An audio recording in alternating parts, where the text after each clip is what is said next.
비범한 성과 뒤에는 뭔가 엄청 복잡한 비밀이 있을 것 같잖아요. 근데 오히려 놀랍도록 단순한 진실이 숨어 있다는 말 혹시 들어보셨어요?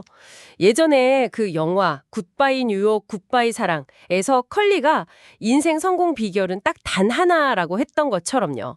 오늘은 바로 그 단 하나의 힘, 여기에 대해서 좀 깊게 파고 들어볼까 합니다. 게리 켈러랑 제이 파파산이 쓴 원싱이란 책을 준신으로요. 복잡한 세상에서 진짜 중요한 것에 어떻게 집중할 수 있는지 그 방법을 찾아보는 거죠. 사실 이 책이 우리가 너무 당연하게 생각했던 것들, 예를 들면 모든 일이 다 중요하지? 아니면 멀티태스킹 완전 필수 능력이지? 이런 생각들에 정면으로 질문을 던지더라고요. 맞아요. 요즘 뭐 정보가 너무 많잖아요. 그러다 보니까 선택지도 너무 많고 여기저기서 요구하는 것도 많고 길을 잃기가 딱 쉽죠. 그래서 오늘 저희가 하려는 건 이 책의 핵심 원리를 통해서 왜 그렇게 많은 성공한 사람들이 딱 하나에 집중하는 걸 강조하는지, 그리고 그게 어떻게 우리 삶에서 정말 탁월한 결과로 이어질 수 있는지 그 속사정을 한번 제대로 파헤쳐보는 겁니다. 혹시 듣고 계신 당신도 그런 경험 없으세요? 할 일 목록은 막 산더미인데 뭐부터 해야 할지 모르겠고 아니면 매일 진짜 정신없이 바빴는데 연말 딱 되고 보니까 내가 올해 뭘 했지? 하는 약간 그런 허탈감? 네. 아마 오늘 이야기가 그런 분들께 실마리가 될 수도 있을 것 같습니다. 자, 이 책의 정말 심장 같은 개념이 초점 탐색 질문이잖아요. 당신의 단 하나, 더 원싱은 무엇인가? 그걸 함으로써 다른 모든 일을 더 쉽게 만들거나 아예 필요 없게 만들. 바로 그 일 말이다. 와, 이 질문 저는 처음에 딱 봤을 때 너무 강력해서 오히려 답하기가 너무 어렵던데요? 중요한 일이 어디 한두 개여야 말이죠. 이걸 어떻게 딱 하나만 고르라는 건지 좀 막막하게 느껴질 수도 있을 것 같아요. 네, 충분히 그럴 수 있습니다. 사실 그 막막함 자체가 우리가 얼마나 많은 일에 에너지를 이렇게 분산시키고 있는지를 보여주는 거기도 하고요. 이 질문은 그냥 할 일 찾기가 아니에요. 그보다는 가장 큰 영향력을 가진 핵심 활동, 그러니까 책에서 말하는 첫 번째 도미노를 찾으라는 거죠. 이 질문에 답하는 과정 자체가 우선순위를 딱 세우는 아주 강력한 훈련이 되는 셈입니다. 첫 번째 도미노요. 그 유명한 도미노 효과 비유가 여기서 나오는 거군요. 네, 맞습니다. 1983년에 론 화이트헤드라는 물리학자가 실험으로 보여줬는데 한 5cm짜리 작은 도미노 하나가 자기보다 1.5배 큰 다음 도미노를 넘어뜨릴 수 있다는 거예요. 근데 이게 중요한 이유는 그 성장세가 어마어마하다는 거죠. 기하급수적으로요. 1.5배씩 계속 커진다고요? 이야, 그럼 진짜 나중에는 상상도 못하게 커지겠는데요? 상상 이상이죠.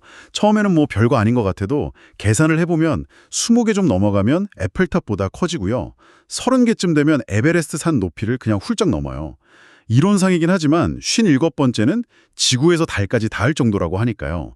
그 잠재력이 얼마나 큰지 알 수 있죠. 와, 달까지요. 대단하네요. 물론 뭐 현실에서 달까지 도미노를 세울 수는 없겠지만요. 이 부유가 주는 핵심 메시지는 명확합니다. 당신이 올바른 단 하나, 그러니까 가장 중요한 첫 번째 도미노를 딱 찾아서 제대로 넘어뜨리기만 하면 그 파급력이 당신의 예상을 훨씬 뛰어넘을 수 있다는 겁니다. 성공이라는 게 동시다발적으로 막 일어나는 게 아니라 가장 중요한 것부터 순서대로 이루어질 때 가장 강력하다는 거죠. 그렇군요. 그러니까 모든 걸 한 번에 다 하려고 막 허둥대는 것보다 가장 중요한 첫 단추를 제대로 꿰는 게 훨씬 더 효과적이다. 이런 말씀이시네요. 정확합니다. 근데 우리가 이 단 하나에 집중하지 못하게 방해하는 잘못된 믿음들이 있다고 책에서 딱 짚어주잖아요. 그 첫 번째가 모든 일이 다 중요하다는 생각이라고요. 이건 진짜 많은 사람들이 빠지기 쉬운 함정 같아요. 맞아요. 정말 대표적인 거짓말 중 하나죠. 당장 처리해야 할 일 목록 딱 보면 숨 막히잖아요. 다 중요해 보이고 다 급해 보이고. 근데 정말 그럴까요? 예전에 괴테가 그랬다죠. 가장 중요한 일이 중요하지 않은 일에 물려나선 안 된다고요. 중요도에는 분명히 차이가 있다는 겁니다. 그래서 그 유명한 파레토 법칙이 나오는 거군요. 결과의 80%는 원인의 20%에서 나온다는 그거요. 네, 정확합니다. 이탈리아 경제학자 빌프레도 파레토가 발견한 이 80-20 법칙이 정말 놀랍도록 여러 분야에 적용되거든요. 당신이 내는 성과의 대부분, 그러니까 한 80% 정도는 당신이 하는 일 중에 정말 소수의 핵심적인 활동, 한 20% 정도에서 나올 가능성이 아주 높다는 거예요. 그러니까 모든 일을 다 똑같이 중요하다고 여기는 건 어떻게 보면 가장 중요한 그 20%에 써야 할 시간과 에너지를 그냥 낭비하는 셈이 되는 거죠. 듣고 보니 정말 그렇네요. 그냥 할 일 목록이 막 긴 거 자체에 약간 뿌듯함을 느끼기도 하는데 그게 실제 성과랑은 완전 별개일 수 있겠어요. 그럼 그 핵심 20%는 어떻게 찾아내죠? 그래서 이 책에서는 그냥 일반적인 할 일 목록 말고요. 성공 목록을 만들려고 제안해요. 파레토 법칙을 딱 적용해서 당신의 궁극적인 단 하나 목표에 가장 큰 영향을 미치는 소수의 핵심 과제들만 딱 추려내 목록인 거죠. 아, 그냥 긴 목록 보면서 허덕이는 대신에 진짜 중요한 몇 가지에만 집중하는 거군요. 네, 당신의 시간과 에너지를 어디에 쏟아야 할지 딱 보여주는 뭐랄까 지도 같은 거죠. 알겠습니다. 자, 그럼 다음 잘못된 믿음, 멀티태스킹은 능력이다. 와, 이건 정말 요즘 사회에서는 거의 미독처럼 여겨지잖아요. 막 여러 프로젝트 동시에 착착 진행하고 회의하면서 틈틈이 메일도 확인하고 이런 모습 보면 뭔가 되게 유능해 보이기도 하고요. 근데 책에서는 이게 완전 착각이라고 딱 잘라 말하는 거죠. 그렇습니다. 그 스티브 우젤이라는 사람이 한 말이 참 날카로운데요. 멀티태스킹은 그냥 한 번에 여러 가지 일을 망칠 기회일 뿐이라고 했어요. 이게 왜 그러냐면 우리 뇌는 사실 한 번에 한 가지 정보 흐름에만 집중하도록 설계되어 있거든요. 우리가 보통 멀티태스킹 한다고 믿는 건 실제로는 그냥 여러 작업 사이를 뇌가 엄청 빠르게 왔다 갔다 하는 과업 전환, 태스크 스위칭일 뿐이라는 거예요. 그냥 빠르게 전환하는 거다. 근데 그게 왜 문제가 되는 건가요? 오히려 더 효율적인 거 아닌가 싶은데요. 전혀 그렇지 않다는 게 문제입니다. 그 전환에는 생각보다 상당한 비용이 들어요.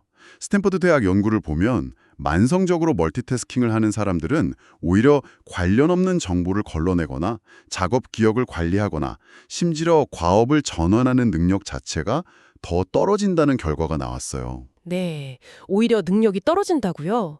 그건 좀 충격인데요? 그렇죠. 그러니까 자기는 멀티태스킹을 잘한다고 생각하는 사람일수록 실제로는 집중력이나 효율성이 더 낮을 수 있다는 거죠. 구체적으로 어떤 비용이 드는 건가요? 전환할 때마다? 작업을 바꿀 때마다 우리 뇌는 이전 작업 맥락에서 벗어나서 새로운 작업 맥락으로 다시 적응해야 하거든요. 이 과정에서 시간이 걸려요.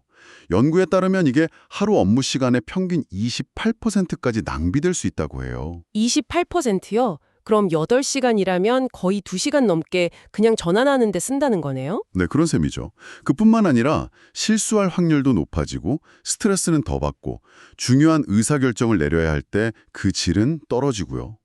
혹시 당신이 오늘 진짜 하루 종일 너무 바빴다 했는데 자기 전에 근데 내가 오늘 뭘 제대로 끝냈지? 이런 생각 드신 적 있다면 아, 네, 많죠. 바로 이 과업 전환의 함정에 빠져서 에너지만 잔뜩 소진했을 가능성이 아주 높습니다. 아, 정말 뼈 때리는 지적이네요. 저도 그런 날 진짜 많거든요.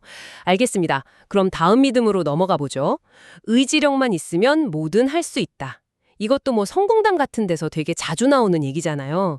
그 유명한 마시멜로우 테스트처럼 인내심 강한 사람이 결국 성공한다. 이런 이야기도 있고요. 물론 목표를 이루려면 의지력이 중요하죠. 근데 네 번째 거짓말은 바로 이 의지력이 무한하다고 믿는 거예요. 책에서는 의지력을 스마트폰 배터리에 비유하는데 이게 정말 딱 맞는 비유 같아요.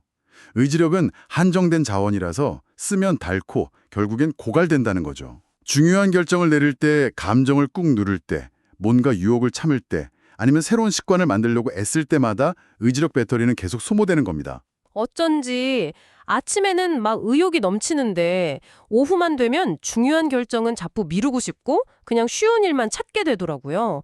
그게 그냥 피곤해서가 아니라 의지력 배터리가 방전돼서 그럴 수도 있겠군요. 맞습니다. 의지력이 떨어지면 사람이 좀 충동적이 되거나 아니면 가장 쉬운 선택, 그러니까 현생 유지하려는 경향이 강해져요. 변화를 거부하거나 어려운 과제는 피하는 식으로요. 그 이스라엘 가석방 심사 연구가 아주 대표적인 예인데요.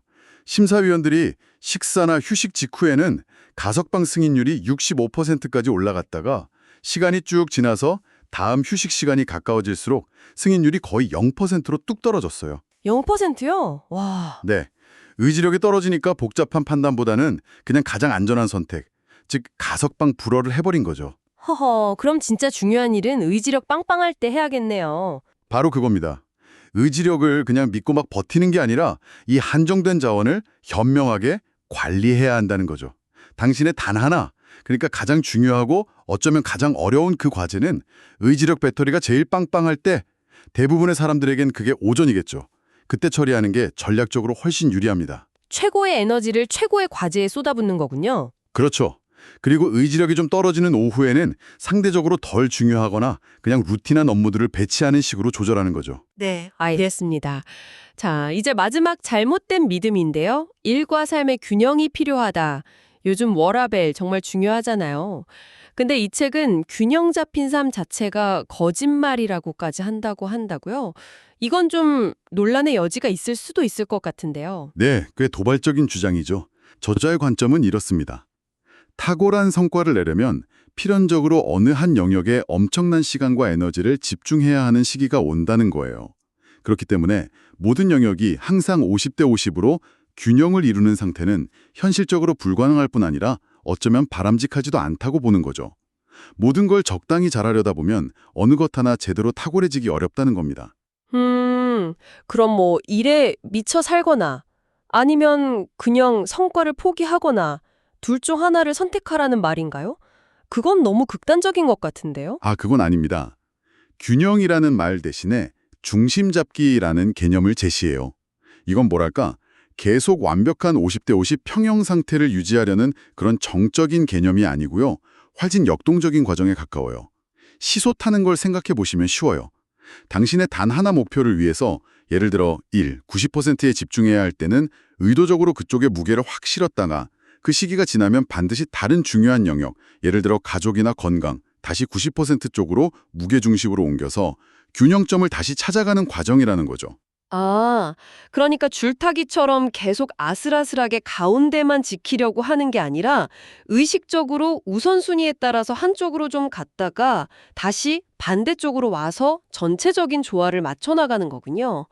예를 들어 일에 확 집중하는 시기에는 잠시 가족에게 좀 소홀해질 수도 있겠지만 그 프로젝트가 끝나면 다시 가족에게 집중하는 시간을 의도적으로 확보하는 식으로요. 정확합니다. 여기서 핵심은 의도성과 회복이에요. 당신의 단 하나를 위해서 특정 영역에 집중하는 동안 다른 영역에서 일시적으로 불균형이 생기는 걸 인지하고 그게 영구적인 상태가 되지 않도록 의식적으로 관리하는 게 중요하다는 거죠. 일 때문에 잠시 가정에 소홀했다면 일이 어느 정도 마무리된 다음에는 반드시 가정에 집중하는 시간을 따로 확보해서 중심을 다시 잡아줘야 한다는 겁니다. 워라밸을 그냥 단순하게 시간을 어떻게 나누지 이 문제로만 볼 게 아니라 중요한 영역들 사이를 의식적으로 오가면서 에너지를 배분하고 전체적인 삶의 조화를 관리하는 그런 과정으로 이해해야 한다는 거죠. 4가지 잘못된 믿음을 쭉 파헤쳐 보니까 와, 정말 우리가 얼마나 많은 오해 속에서 성공을 향해 달려가고 있었나 좀 돌아보게 되네요. 자, 그럼 이제 이 원싱의 원리를 우리 삶에 구체적으로 어떻게 적용할 수 있을지 좀 더 깊이 들어가 보죠. 핵심 도구는 역시 그 초점 탐색 질문이겠고요. 맞습니다. 이 질문을 당신 삶의 중요한 여러 영역에 꾸준히 던져보는 게 일단 시작입니다. 근데 그냥 머릿속으로만 생각하는 것보다는 직접 한번 써보면서 답을 찾아가는 과정이 훨씬 효과적이에요. 예를 들어서 일 영역에 대해 질문한다고 해보죠. 내가 내년까지 승진하기 위해 할 수 있는 단 하나의 일. 그래서 그걸 함으로써 다른 모든 일들이 더 쉬워지거나 아예 필요 없게 되는 일은 뭘까? 이렇게 질문을 던졌다고 가정해 볼게요. 답이 여러 개 나올 수도 있을 것 같은데요. 뭐 핵심 프로젝트를 성공시킨다거나 아니면 상사와의 관계를 개선한다거나 뭐 새로운 기술을 배운다거나 여기서 어떻게 딱 하나를 고르죠? 좋은 질문입니다. 처음에는 당연히 여러 후보가 나올 수 있어요. 그럴 때는 그 후보들 각각에 대해서 다시 한번 질문을 던져보는 거예요. 만약 내가 이 일을 한다면 다른 일들이 정말로 더 쉬워지거나 불필요해지는가 하고요. 그 영향력의 크기를 비교해보는 거죠. 예를 들어서 핵심 프로젝트 성공이라는 목표가 다른 후보들, 관계 개선이나 기술 습득 같은 것들을 상당 부분 포함하거나 혹은 그것들의 중요도를 확 낮출 수 있다면 그게 당신의 단 하나가 될 확률이 높은 거죠. 가장 큰 도미노를 찾는 과정이라고 보시면 됩니다. 그렇게 단 하나를 찾았다. 그럼 그 다음은 어떻게 해야 하나요? 그냥 마음속으로 이게 중요하지라고 생각하는 것만으로는 좀 부족할 것 같은데요. 당연하죠. 행동으로 이어져야 의미가 있죠. 여기서 시간 차단, 타임 블러킹이라는 아주 강력한 실행 전략이 나옵니다. 당신이 찾은 그 단 하나를 실행하기 위한 시간을 미리 아예 일정표에 딱 확보해 두는 거예요. 그리고 그 시간 동안에는 다른 어떤 것에도 방해받지 않도록 철저하게 보호하는 겁니다. 마치 외부 사람하고 잡은 중요한 미팅 약속처럼요? 네, 바로 그거예요. 그냥 언젠가 해야지가 아니라 아예 달력에 오전 9시부터 11시까지 오후 프로젝트 집중 시간 절대 방해 금지 이렇게 딱 박아두는 거죠. 아예 그렇게요? 네. 최소 하루에 2시간, 가능하다면 4시간 정도를 당신의 원싱을 위해서 확보하고 이 시간에는 이메일 확인, 전화 통화, 자잘한 요청들 이런 모든 방해 요소를 그냥 차단하는 게 핵심입니다. 처음에는 좀 어색하고 어려울 수 있어요. 근데 이게 당신의 가장 중요한 목표를 향해서 실질적인 진전을 만드는 가장 확실한 방법입니다. 성공한 사람들은 그냥 의지력만 믿고 버티는 게 아니라 이렇게 중요한 일을 할 시간을 확보하고 그걸 지켜내는 시스템을 만듭니다. 아, 단순히 질문을 던지는 데서 그치지 않고 답을 찾고 그 답을 실행할 시간을 확보하고 또 그 시간을 보호하는 것까지 쭉 이어져야 비로소 이 원싱이 제대로 작동하는 거군요. 이건 일뿐만 아니라 건강이나 관계, 개인적인 성장 같은 다른 영역에도 똑같이 적용해 볼 수 있겠네요. 그럼요. 예를 들어 나의 건강을 위해서 할 수 있는 단 하나의 일은 뭘까? 라는 질문에 매일 30분 걷기라는 답을 찾았다면 그 30분을 위한 시간 차단을 하는 거죠. 배우자와의 관계를 개선하기 위해 할 수 있는 단 하나의 일은 뭘까? 라는 질문에 매일 저녁 퇴근 후 15분 동안 서로의 하루에 대해 이야기 나누기가 답이라면 그 시간을 확보하고 지키는 거고요. 이게 처음에는 되게 작은 시작처럼 보일지 몰라도 바로 이게 당신의 삶에서 긍정적인 도미노 효과를 일으킬 수 있는 가장 중요한 첫 번째 조각이 될 수 있습니다. 오늘 게리 켈러와 제이 파파산의 원싱을 통해서 이 복잡한 세상에서 길을 잃지 않고 정말 탁월한 성과를 내는 비결이 결국 가장 중요한 단 하나에 집중하는 그 단순함에 있다는 것을 깊이 있게 한번 탐구해 봤습니다. 80-20 법칙이라든지 멀티태스킹의 허상, 의지력, 관리, 또 중심 잡기 같은 개념들, 우리가 성공에 대해서 가졌던 여러 오해들을 좀 점검해 볼 수 있는 시간이었네요. 자, 그럼 이 모든 이야기가 지금 이 방송을 듣고 계신 당신에게는 과연 무엇을 의미할까요? 어쩌면 당신의 잠재력을 온전히 발휘하지 못하게 막고 있는 가장 큰 장애물이 어떤 외부 환경이나 당신의 능력이 아니라 바로 모든 걸 다 잘해야 해 라거나 지금 당장 여러 가지를 동시에 처리해야만 해 라는 당신 안의 그 믿음 자체일지도 모릅니다. 만약에요, 성공으로 가는 길이 당신이 생각했던 것보다 훨씬 좁고 명확해서 오직 당신의 단 하나에만 집중해도 괜찮다면 당신의 삶은 앞으로 어떻게 달라질 수 있을까요? 오늘 저희의 탐구를 마무리하면서 당신에게 마지막 질문 하나를 던져봅니다. 당신의 삶에서, 당신의 일에서, 또 당신의 관계에서 다른 모든 것을 더 쉽게 만들거나 심지어 필요 없게 만들어버릴 바로 그 단 하나는 무엇인가요? 당신이 지금 당장 넘어뜨려야 할 첫 번째 도미노는 과연 무엇입니까?